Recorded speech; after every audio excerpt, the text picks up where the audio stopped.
Hey, what's going on, guys? Jacob Matthias Owens here. I wanted to share a video today on sex before marriage. I'm probably going to get a lot of heat from this because people don't really like this topic. It raises a lot of arguments, but just hear me out, will you?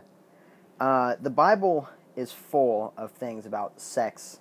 I mean, I know a lot of people think, well, it was the olden times, they don't understand. Like, of course, they didn't have pornography like we do. It's not just at the tips of your fingers, like with the computer and stuff like that. They didn't have chat rooms. They didn't have, sites like Adult Friend Finder. They didn't have things like that. That's, of course, true.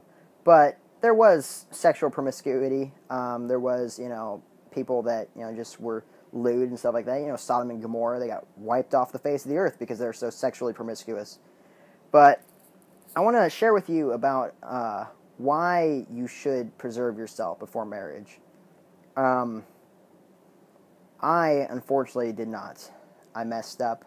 I gave myself in, and I felt terrible about it. So I'm not just saying this from a biased, I'm a virgin point of view. I'm saying this from I messed up. I gave in. I lost my virginity a few years back, and I just didn't feel like, oh well, I shouldn't wait so long and things like that. And then eventually after that, I actually got really addicted to pornography, which I'll share with you in another video, and why that's bad. But and I got into this whole cycle of, well, at least I'm watching porn instead of having sex, which really doesn't make any sense. It's still sexual sin, and therefore should be avoided. But anyway, back to the main topic. So I gave in. I messed up. I lost my virginity. Obviously, I'm not married. I'm single. But anyway, the Bible is full of verses on sex.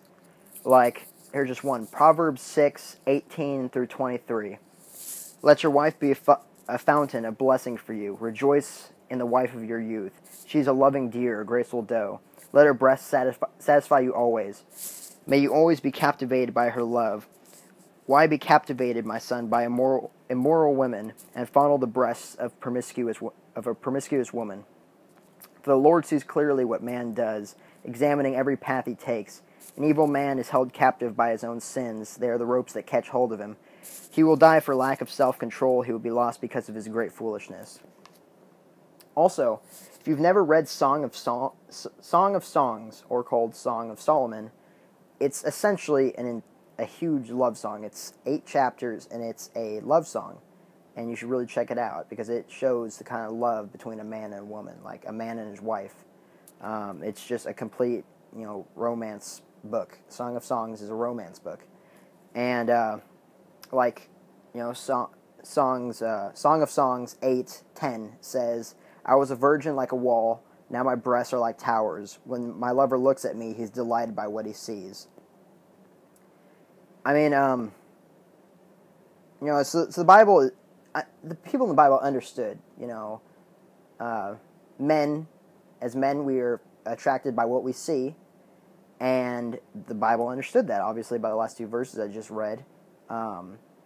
We're attracted to women's breasts, and people in the Bible were the exact same way. It might have been way back then, but it doesn't mean that, they were any different from us.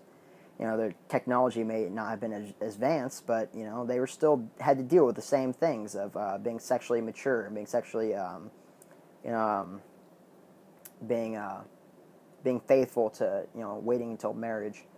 But I also want to come at you with this as from a, just a moral standpoint. If not religious, just moral. So, I am patiently waiting for the wife that God will give me.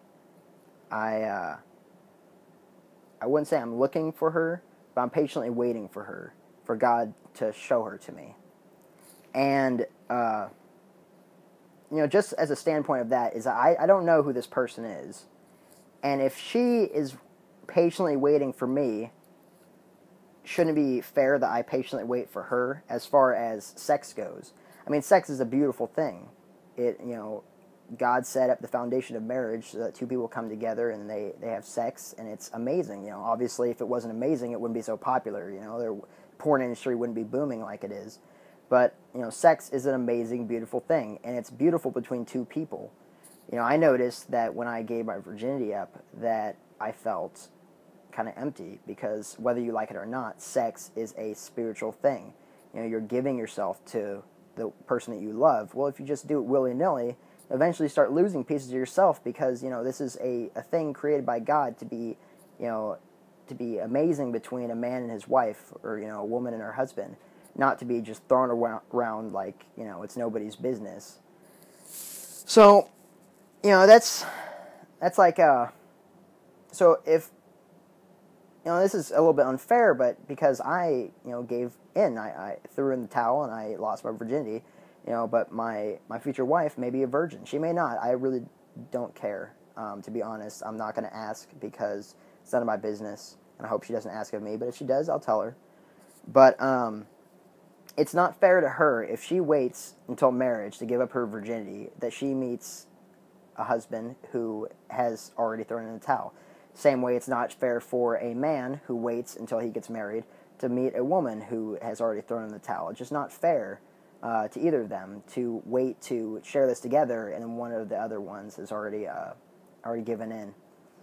And to make it even worse, God forbid, the woman gets pregnant, then you have the choice of aborting the baby, which will scar you for the rest of your life. I know you don't think so, but I've read blogs about women who have had abortions, and they feel terrible.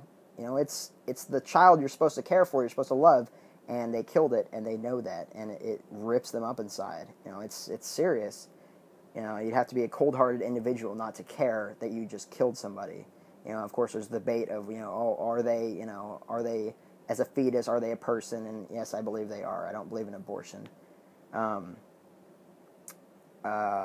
Only instance would possibly be if it was going to kill the mother. As far as an unwanted baby, adoption. Take your baby and put your baby on in a firehouse or a fire station or a hospital. No questions asked. Leave your baby there, and they'll put the baby into an adoption service. Or then there's marrying the baby daddy, who you might not like and get divorced later on, or just be miserable. Then there's carrying the baby, being a single mother, and I know that's tough. I don't know from experience, but I've heard that it's terrible. It's tough. And then for the man, you get a woman pregnant, pay child support, things like that, or God forbid, either one of you gets an STD.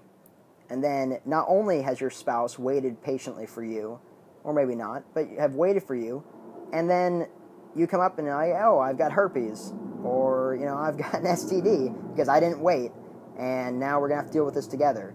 So I mean, if not from religious, just a moral standpoint, it's better to wait. I mean, I know firsthand that I really wish I would have waited, because it was a horrible experience. I didn't like it. It didn't feel right. It didn't feel, it felt good, but, because it was sex, but it didn't feel right. It felt immorally wrong, and it ended up hurting me. It hurt me for a really long time, because I didn't trust people. I felt like, I felt kind of empty inside. So I'm just, I'm waiting. I'm patiently waiting for God to deliver me the woman that He has planned for me.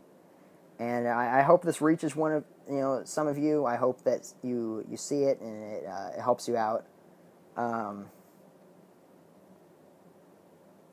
just pray that God blesses you in your decisions, that He helps you out to be to know morally what you should and shouldn't do. And the Bible says that He won't allow you to be tempted past what you can bear. And every temptation is a chance for a learning experience. I broke away from this. I didn't give in this time. So I just pray that you guys see this and just don't get aggressive about it. Just see that this is me just coming to you as a person. So I love you guys. I'll talk to you later. I'll put up a new video later, and may God walk you down the path of righteousness. All right. Good night.